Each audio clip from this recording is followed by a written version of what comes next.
오늘 저는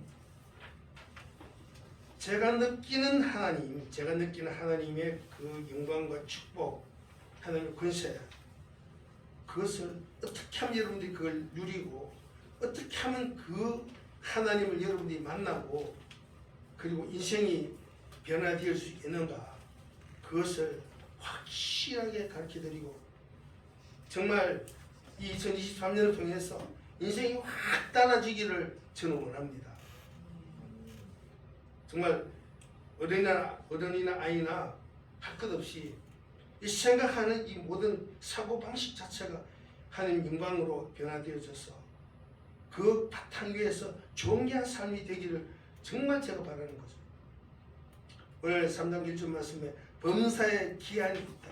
천하만사가 다 때가 있다. 범사에 기한이 있다는 것은 여러분,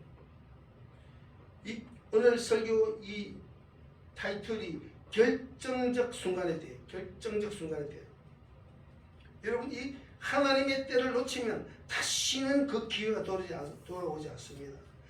이 사람을 만날 기회나 돈을 벌 기회나 공부할 기회나 그 때가 그 당시에 그것을 붙잡고서 늘고 정말 늘어지지 않으면 공부를 해도 안 되고 돈을 벌려도 돈 벌 수 없고 지나간 사람은 다시 마음을 돌려놓을 수 없습니다.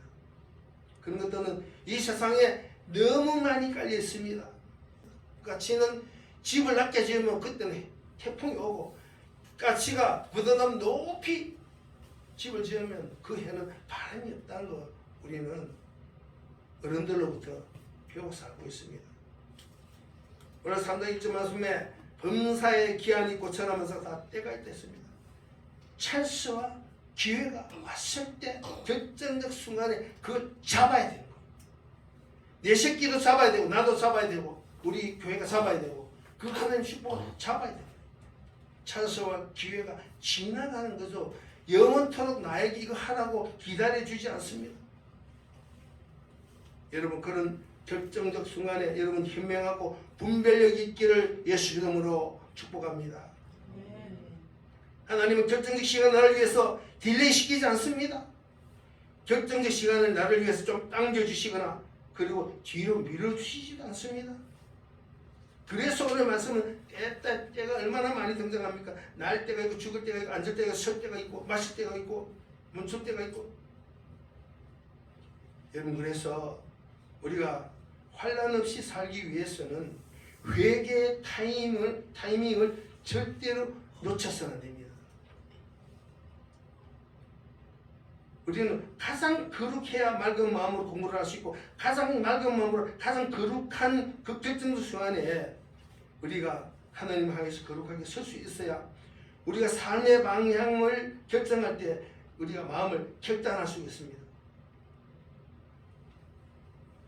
우리가 얼마나 교활한지 예수님은 너무 우리를 잘 아십니다. 여러분, 저는 많은 경험을 쌓았습니다. 저 교회 엄청난 교회예요. 사실은 교회 물질이 쌓이면 몇 달만 돈을 빌려달라는 부탁을 합니다. 목사한테. 돈이 많으니까 땅 막 사고 그러니까 몇 달만 돈을 빌려달라고 사업사고 입막했는데, 또 명의를 빌려달라고 부탁을 해요. 잠깐만 쓰겠다고. 이건 이 하나님의 세계에서, 하나님의 교회에서 하나님이 허락하시지 않는 그런 사사로운 물건이 이동해서는 안 됩니다. 성도 간의 금전적 문제, 돈을 차용한다든지 대출 갚아 써준다든지 보장을 제공한다든지 이런 것도 희생이 아니에요. 희생은 예수 십자가의 희생은 다 줘야 돼요. 다 주고 십자가의 그 영광으로 동생 이거 아쉽지만 쓰게 1000만 원이야. 써. 그게 사랑이지. 그 할 수 없으면 안 해야지. 돈을 빌려서도 안 되고 대출도 한번 해줬어도 안 되고 보증도 줬어도 안 되고 그런 거는 안 해야 되지. 사랑의 실천을 위해서는 여기 3천만 원 있어. 쓰고 나중에 돈 생기면 갚어. 안 줘도 돼. 이렇게 해야 되는 거죠. 여러분 죽일 때와 치료할 때가 있다고, 할 때가 있고 세울 때가 있다고 오늘 3절 말씀에 기록되어 있습니다. 결정적 순간의 때에 예수님은 좁은 길로 그렇게 가셨습니다. 우리도 삶을 결정할 때 좁은 길로 가시기를 축복합니다. 좁은 길이 뭡니까? 남들 하지 않는, 남들이 가지 않는, 타락하지 않는 하나님의 말씀을 지키는 거룩한 길로, 정결한 길로, 희생하는 길로, 그 길이 주에 가는 길이에요. 여러분, 저는 많은 그런 성도들 통해서 조상의 죄를 끊기 위해서 합심해서 기도하는 많은 성도들이 있습니다. 그런 가운데 대표적인 사람들을 이야기하려 그러면 무당의 자녀들, 무당의 자녀들, 엄마가 무당이었는데 이 접신하려고 자꾸 찾아오는 그 마귀의 역사를 끊기 위해서 목사님 저를 좀 살려주세요. 한 번만 신방해 주세요. 신방 오지 말라고 그러는 사람이 신방 해달라고 집에 갔더니 집이 난장파는 거예요. 완전히 막 쓰레기통처럼 막 그 싱크대 위에는 온갖 음식 쓰레기들이 막 있고 방에는 옷이 쫙 깔려 있고 비린내 나고 악취 나고 기도하니까 부적 숨기는데 하나님 가르쳐 주신 거죠. 딱 짚으면 부적이 딱 나오는 거예요. 딱 얻어내고 기도하고 축사하고 예수로 오늘 같이 하고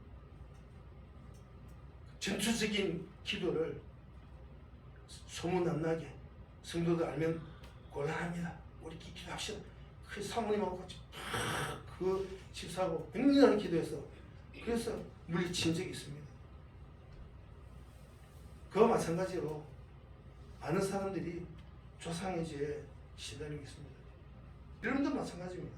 여러분 가문에서 내려오는 이 죄를 여러분 다 상속받아가지고 있는 거예요. 그 저주를 다 싸가지고 있는 거예요. 그 저주를 끊어야 돼요. 작정하고 작정도 하셔야 돼요. 이 때문에 받은 음란과 우상숭배를 끊지 못하면 자식에게 죄를 물려주게 되어 있습니다. 그 음란한 개성들이 자기의 개성이 아니고 마귀 역사한 증거들이 기내에 다 기록되어가지고 그대로 다 전가되고 죄를 상속시켜 주는 거예요. 아 그럼 내 죄는 내 잘못이 아니구나. 아빠하고 조상 탓이구나. 회개할 마음은 그냥 이 추악한 죄를 할아버지하고 조상들에게 죄를 토스하면 안 돼요. 끊어야 돼요. 죄를 단적 가위로 자르듯이 칼로 자르듯이 탁 잘라야 되는 거죠. 바닷가에 가면 바닷개가 있지 않습니까?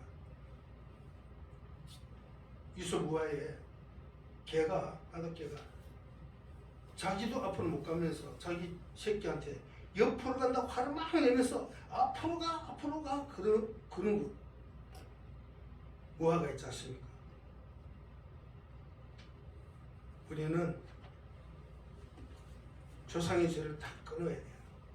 그리고 작정하고 끊어야 돼요. 그래야 가정에 이 죄의 DNA가 다 삭제되고 성령이 임한 가운데 새로운 성품과 새로운 그 기세가 들어와서 인생을 변화시키는 축복을 받고 있는 거죠. 여러분 그렇게 하나님 영광이 임하시길 축복합니다. 둘째 계명은 너의 이웃을 내 몸과 같이 사랑하는 이 계명이지 않습니까? 가장 가까운 이웃은 가족이에요. 가족을 위해서 희생하는 것은 사명이에요. 그 다음 이웃은 성도입니다. 성도를 위해 희생하는 것은 예수 그리스도의 사명이죠. 그런데 이 희생을 이야기할 때는 내가 배고파하면서 내가 못 입어 하면서 희생하는 것을 사랑이라 하고 내가 배부르고 내가 돈이 많은데 잔돈 부스러기 주면서 밥 사 먹어라, 옷 사 입어라. 그건 희생이라고 하지 않습니다. 주님은 과거에 두 렙돈을 주님에 바친, 전 재산을 바친 과거의 두 렙돈을 그것을 하나님 인정해 주신 거죠. 자식에게 보여줄 수 있는 성령 충만한 모습을 가져야 될 줄 믿습니다. 그러나 무슨 일이 되든지 예수 그리스도의 이름으로 희생의 때에 그것을 감당하면 하나님은 그 희생 위에 권능을 베푸십니다. 기적을 베푸시는 거죠. 안 하려 그러면은 30배, 60배, 100배 하나님의 그 역사심이 필요가 없는 거죠. 그냥 네 알아서 해라. 그러나 결정적 순간에 이 십자가를 지려고 허리띠를 묶어지고 그리고 스트레스를 받으면서 감당하기 위해서 끙끙거리면서 걸어갈 때 작지만 크게 역사하시는 거죠. 처음 시작은 미약하였으나 네가 힘이 창대하리라. 그 하나님의 역사가 나타나게 된 거죠. 삶을 하나님 앞에 맡겼는데 우리가 우리 자신을 어떻게 관리해야 되겠습니까? 시작은 미약하나 나중은 창대하리라. 이거 뭡니까? 이건 이 거룩한 시작으로 처음은 몇 개밖에 정말 벌 수밖에 없지만 그렇게 인내하면서 시간을 채우면 하나님께서 창대하게 만들어 주시겠다는 거예요. 그만 못 믿고 내가 먼저 뛰쳐나가면 그게 성공할 것 같습니까? 사울 왕처럼 왕인데 성질 급해가지고 내 맘대로 빨리 전쟁 치러 가야지 하면서 제사장 제사를 드리고 나면은 축복의 기회가 사라져버린 거예요. 여러분 지금 이 시간 희생의 사랑으로 끝까지 채우겠습니다 하고 모험하기를 도전하기를 여러분 부탁드립니다. 한번 해보세요. 어떻게 되는 거예요? 여러분 인생이. 여러분 인생이 많은 흥하는가? 많은 사람 본 적이 없어요. 저는요 고등학교 다닐 때 예수라면 어떻게 할 것인가 그 책을 읽었거든요. 그래서 이렇게 살아도 진짜 인생이 되냐? 예수님처럼 희생하면 뭐 남는 게 뭐 있겠냐? 어떻게 하지? 한번 도전해볼까? 어떻게 될지 한번 모험을 한번 걸어보자. 그래서 예수님이 뒤를 따르기로 작정하고 그렇게 살기로 작정하고 한번 해볼까 생각했더니 고3 때 하나님이 주의 종으로 부르신 거죠. 여러분들도 한번 예수 이름으로 한번 도전해 보시기 바랍니다. 엄청난 축복이 찾아옵니다. 자녀에게 찾아옵니다. 삶이 달라집니다. 존경받습니다. 하나님이 함께 동행해 주십니다. 저는 여러분이 하나님을 만날 준비를 하시기를 정말 간절히 바랍니다. 저를 따라서 여기까지 왔는데 여기까지 따라온 성도들이 동일하게 이런 축복을 누리기를 예수님으로 축복합니다. 이 건축할 때에 권능 있는 사람들이 모인 거예요. 권능 있는 성도들과 함께 교회를 건축할 때 수만 명이 헌금해가지고 한 거 아닙니다. 권능 받은 사람들이 척척척 해서 이렇게 하나님 옆에 성전 올려드리고 했습니다. 여러분 성령께서 오셨는데 예배 오셨는데 아무 기도도 안 하고 마음을 주님께 주지도 않고 핸드폰 만지작거리면서 귓구멍 후기고 그리고 어디 뭐 찾으려고 뒤적거리고 마음을 하나님 앞에 안 주면 하나님은 어떻게 여러분에게 안수하겠습니까? 사랑하는 사람을 만나서 사랑하는 사람에게 사랑을 받기 위해서 그분의 마음을 이렇게 얻어내기 위해서 꼬시기 위해서 어떻게 됩니까? 좋은 것을 주고 고백하고 마음을 주고 나 진심이야 막 속에는 정말 내장이라도 간이라도 보일 정도로 막 표현하고 행동하고 그래야 마음을 얻지 않습니까? 근데 하나님이 사람 먹이는 정도로 해서 하나님을 움직일 수 있습니까? 부르짖고 자식을 위해서 부르짖고 내 삶을 위해서 부르짖고 내 인생을 위해서 부르짖고 만나기 위해서 엄청나게 눈물을 흘리면서 기도 그냥 소나무 뽑았듯이 그렇게 기도해야 되지 않습니까? 제가 여기까지 얼음구덩이에 서서 소나무 붙잡고 얼마나 많이 흔드는 줄 압니까? 하나님은 그냥 만나는 것이 아니에요. 만나야 될 사람은 만나야 되는 거예요. 여러분 만나기를 축복합니다. 하나님 살아계신 거예요. 하나님 살아계신다고. 가짜 하나님을 증거하는 것이고 살아계신 하나님을 제가 증거하는 거예요. 하나님 살아계신 그 하나님 그 영광을 위해서 우리가 나아가고 하나님 앞에 이 인정받는 여러분 되시기를 예수 그름으로 축복합니다. 회개하는 사람에게는 일생을 변화시키는 권세가 찾아옵니다. 영권이 찾아오고 인권이 찾아오고 물적 권세가 찾아옵니다. 사람을 만나서 사람을 설득할 수 있는 말의 권세가 찾아옵니다. 영적 권세가 찾아옵니다. 영적 권세는 뭡니까? 기도하면 하나님이 들으시고 바로 응답하시는 거죠. 살아계신 하나님께서. 저는 하나님도 만났고 사탄도 만났습니다. 마귀도 만났어요. 마귀가 얼마나 무서운 줄 압니까? 살아있습니다. 마귀도 살아있고 하나님도 살아계신 거예요. 하나님 창조하신 주님이시죠. 여러분 그렇기 때문에 살아계신 하나님을 갈망하시기 바랍니다. 하나님을 갈망해야 되는 거죠. 그러려면 부르짖어야 돼요.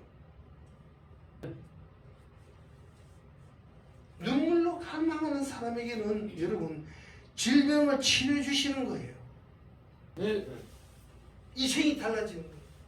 완전 다른 패턴의 삶이 그때부터 시작되는 거예요. 새로운 삶이 새로운 시간이 시작되는 거예요. 그렇게 여러분 변화되어지기를 예수 그리스도